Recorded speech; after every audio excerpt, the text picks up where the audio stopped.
So this will be your second term as council member. So what are some of the programs and initiatives that you have launched throughout this first term to help small businesses grow and particularly get out of this problem that we have with the pandemic and the crisis that we're currently living? Absolutely. So I'll do this in three categories. The first is COVID. It was just about survival, frankly, for many of our businesses. And so we were very intentional about ensuring that our small local businesses, medium-sized businesses, and all businesses helped make it to the other side of the pandemic. And so we provided a record number of financial assistance and grants through a variety of different programs, thanks largely to the federal programs and the federal money that we received through the county. But we were able to work with the Department of Finance and launch these programs to more seamlessly and as quickly as possible get them into the community. We were matching some of the PPP grants that organizations were getting. We were also, in my office, helping small businesses navigate the very complex waters of trying to access those federal funds to make it as easy as possible.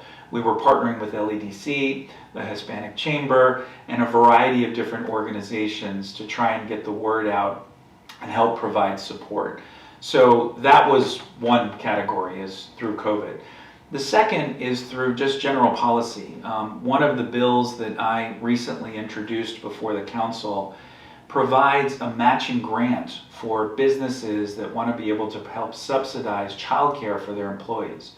We know that one of the biggest barriers that we are seeing to people both staying and coming into the workforce through the pandemic is the lack of accessibility to childcare.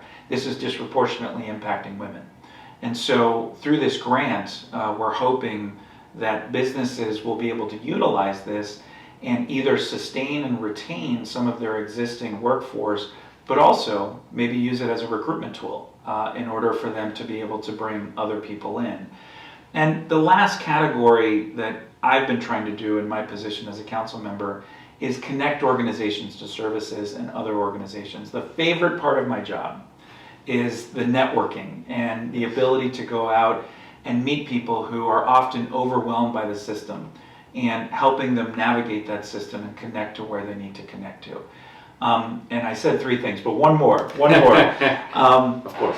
While much of the emphasis, as it should be, is our small businesses, because that makes up the vast majority of businesses here in the county, we have to understand that this ecosystem includes both small, medium, and small businesses that all can feed off of each other, that all can support each other. A Marriott, who is moving to downtown Bethesda next year, is going to need some additional layers of services, support services, and you name it, whether it's technology, whether it's supporting the 1,000+ employees that will be going into that business. And so we got to make sure that we are intentional about establishing relationships among all of those businesses, regardless of their size.